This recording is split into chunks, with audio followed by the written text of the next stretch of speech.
The test is in 4 parts, Part 1, Part 2, Part 3, and Part 4. Now look at Part 1. Part 1. You will hear a woman, Paula, phoning her friend Ralph about an application to the local council for money for their drama club. First, you have some time to look at questions 1 to 3.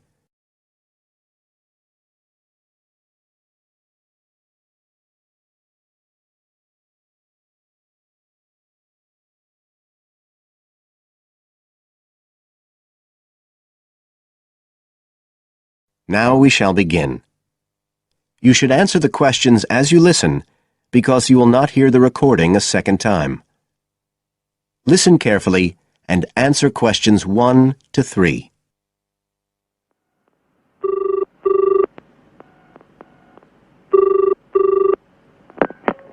Hello?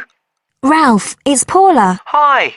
You know I told you we could apply to the local council for money for our drama club? I've got the application form here, but we need to get it back to them by the end of the week.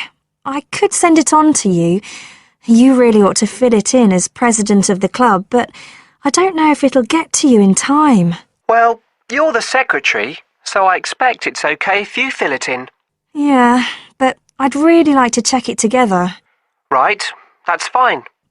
Like, the first part asks for the main contact person. Can I put you there?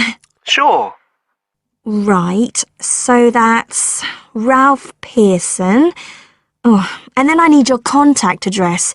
So that's 203 South Road, isn't it? No, 2:30. Oh, sorry, I always get that wrong. Then it's Drayton. Oh, do you think they need a postcode? Better put it, it's DR6 8AB. Okay.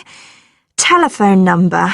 That's 01453 586 098, isn't it? Yes. Right. Now, in the next part of the form, I have to give information about our group. So, name of group, that's easy. We're the Community Youth Theatre Group. But then I have to describe it. So, what sort of information do you think they want?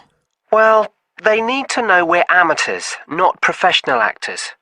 And how many members we've got. What's that at present, 20? 18.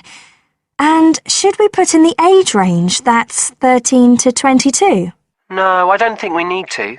But we'd better put a bit about what we actually do. Something like members take part in drama activities. Activities and workshops? OK. Right. That's all for that section, I think.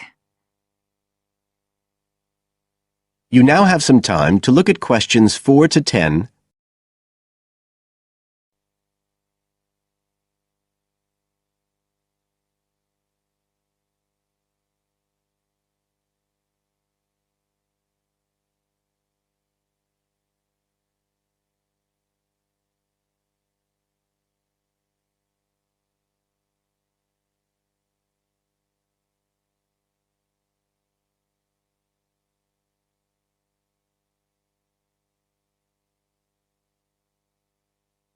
Now listen and answer questions 4 to 10. Now, the next bit is about the project itself, what we're applying for funding for. So, first of all, they need to know how much money we want. The maximum's £500. I think we agreed we'd ask for 250, didn't we? OK. There's no point in asking for too much. We'll have less chance of getting it.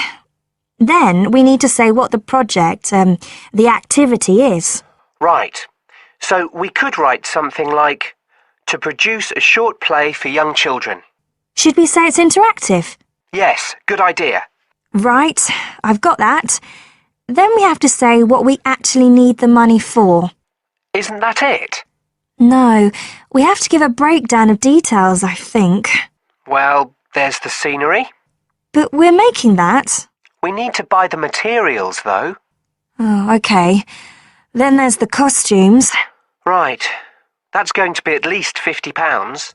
OK. And what else? Oh, I just found out we have to have insurance. I don't think it'll cost much, but we need to get it organised. Yes, I'd forgotten about that. And we could be breaking the law if we don't have it. Good thing we've already got curtains in the hall. At least we don't have to worry about that. We'll need some money for publicity. Otherwise, no one will know what we're doing. And then a bit of money for unexpected things that come up. Just put sundries at the end of the list. OK, fine. Now, the next thing they want to know is if they give us the grant, how they'll be credited. What do they mean, credited? I think they mean how we'll let the public know that they funded us. They want people to know they've supported us. It looks good for them. Well, we could say we'd announce it at the end of the play. We could make a speech or something. They might prefer to see something in writing. We'll be giving the audience a programme, won't we? So we could put an acknowledgement in that? Yeah, that's a better idea. OK, and the last thing they want to know is if we've approached any other organisations for funding and what the outcome was. Well, only National Youth Services, and they said that at present funds were not available for arts projects. Right, I'll put that. And then I think that's it. I'll get that in the post straight away. I really hope we get the money. I think we've got a pretty good chance. Hope so anyway. Thanks for doing all this, Paula. That's OK. See you soon. Bye. Bye. That is the end of part 1. You now have half a minute to check your answers.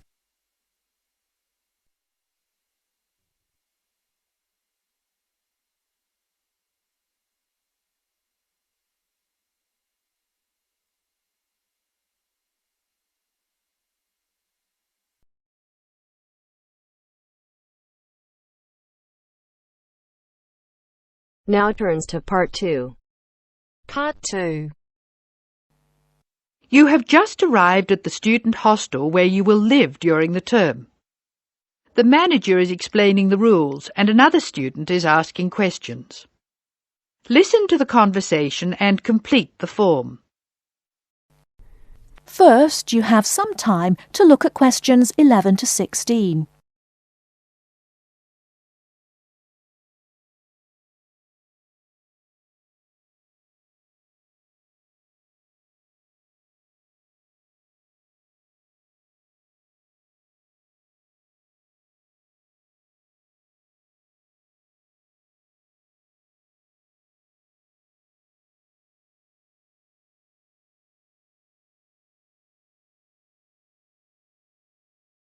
Now, listen carefully and answer questions 11 to 16.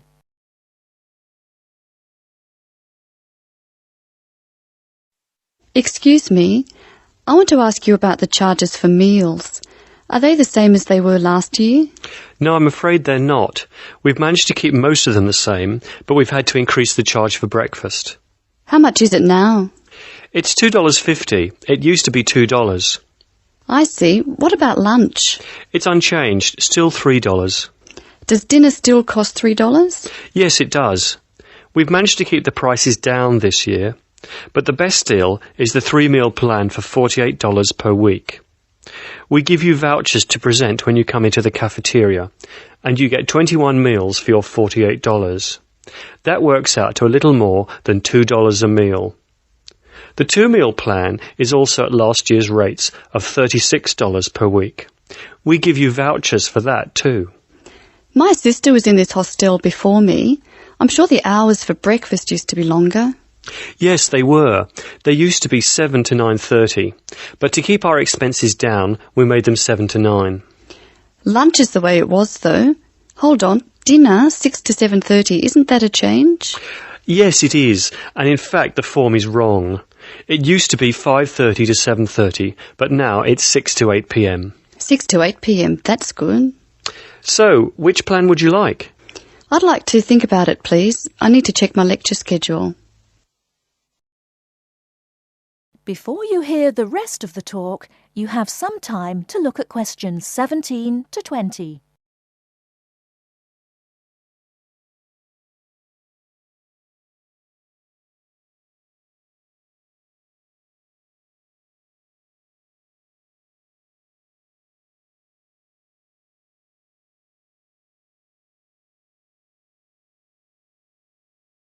Now listen and answer questions 17 to 20.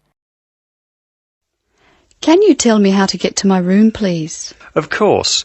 You're in the new wing, which is very freshly painted and pleasant.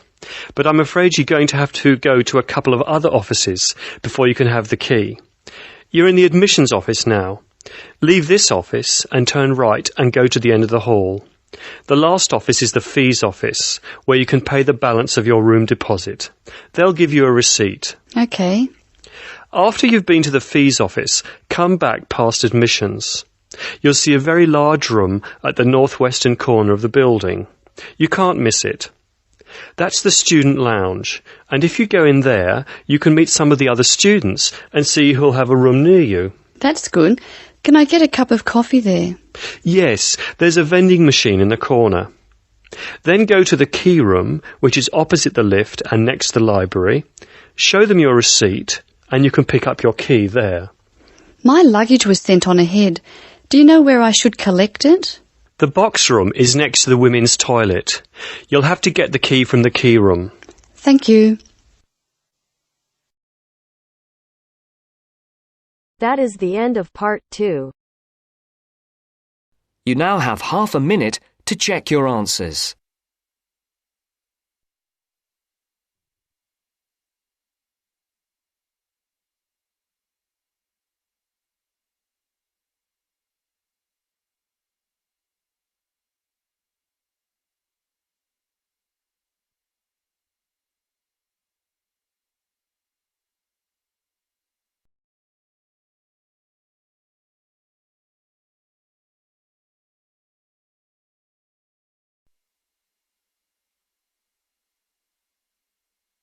Now turns to part 3.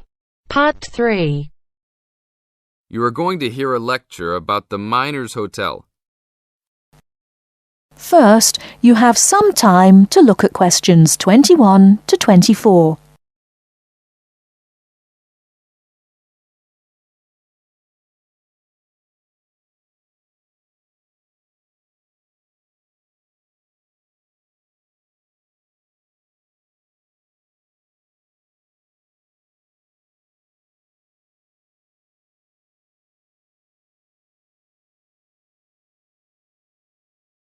Now, listen carefully and answer questions 21 to 24.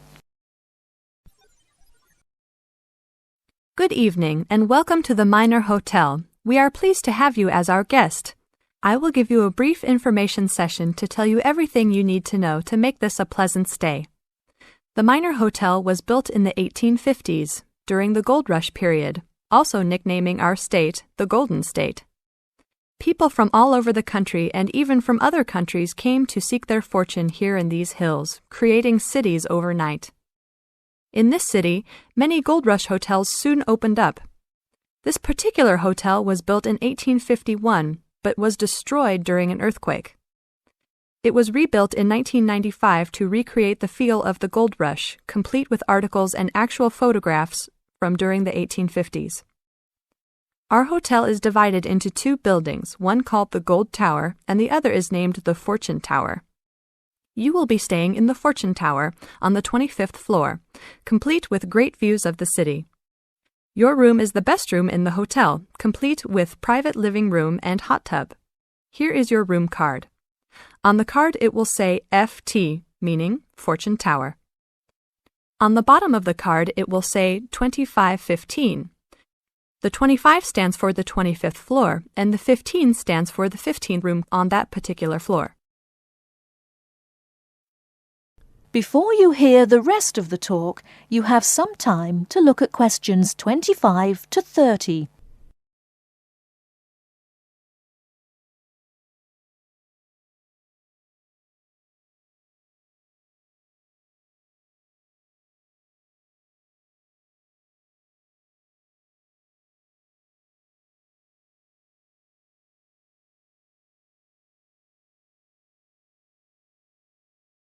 Now listen and answer questions 25 to 30. There are emergency exits in both towers of the hotel. They are located on the south side, opposite the elevators. Please use these in case of a fire or other emergency. We have some special events happening this week. Our Miners Diner is offering a special Miners Buffet dinner this Friday and Saturday for only $20 per person. This special includes all food, not including drinks and alcohol, and shows for the night. The buffet will be available from 5 to midnight. Because of the historical significance of our hotel, there are some special rules. The first rule is that there is no smoking allowed anywhere in the building, not even in your own room. This is not only to ensure the safety and health of our guests, but also the furniture and pictures can be easily damaged by smoke and other harsh treatment. Please remember that there are items of furniture over 100 years old here, so respect the rules by not smoking. Secondly, please do not take pictures using a flash of any of the drawings and paintings in the rooms or hallways, as they are old and fragile. We are doing our best to preserve a national treasure, so please help us in doing so. Lastly, you will only have one set of towels and bed sheets per 3 days. This is to conserve the water supply, as there are frequent droughts this high up in the hills. If there are any further questions, the staff of the hotel will be available to answer your questions. In the event that no one is able to answer your questions, I will also be available from 8 a.m. to 5 p.m. each day in the concierge. I hope you enjoy your stay here with us. Thank you very much. That is the end of part 3. You now have half a minute to check your answers.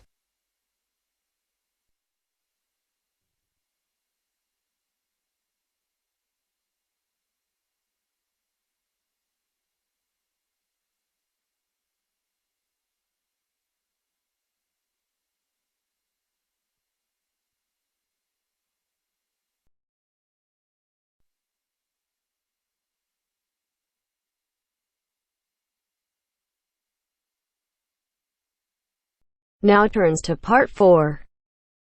Part 4. You'll hear a lecture on human civilization. First, you have some time to look at questions 31 to 40.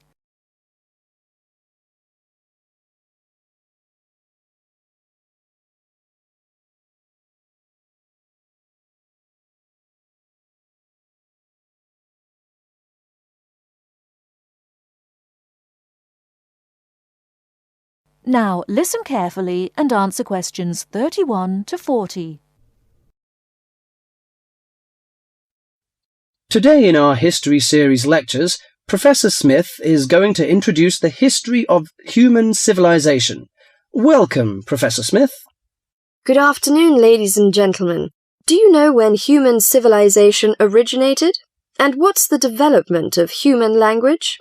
Well, the first 2 stages in the development of civilized man were probably the invention of primitive weapons and the discovery of fire, though nobody knows exactly when he acquired the use of the latter. The origin of language is also obscure. No doubt it began very gradually. Animals have a few cries that serve as signals, but even the highest apes have not been found able to pronounce words, even with the most intensive professional instruction. Apparently, a necessity for the mastering of speech is the superior brain of man. When man became sufficiently intelligent, we must suppose that he gradually increased the number of cries for different purposes. It was a great day when he discovered that speech could be used for narrative. There are those who think that in this respect, picture language preceded oral language.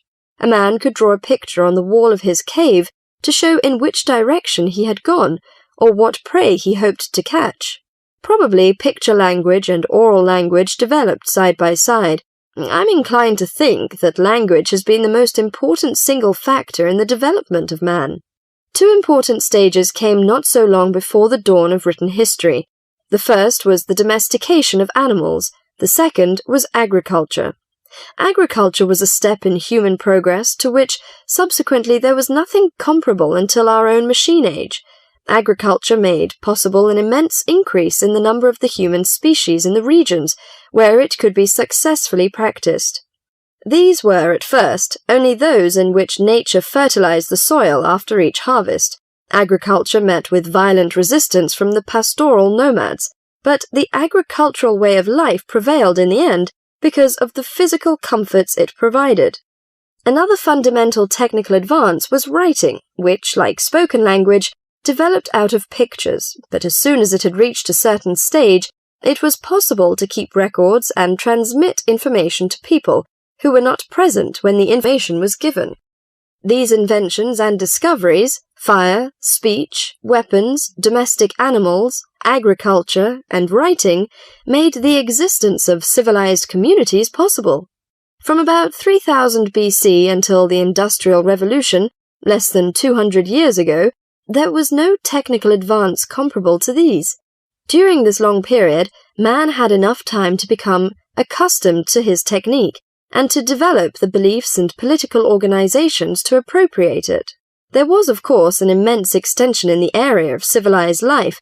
At first it had been confined to the Nile, the Euphrates, the Tigris, and the Indus, but at the end of the period in question it covered much the greater part of the livable globe. I do not mean to suggest that there was no technical progress during this long time. There was progress.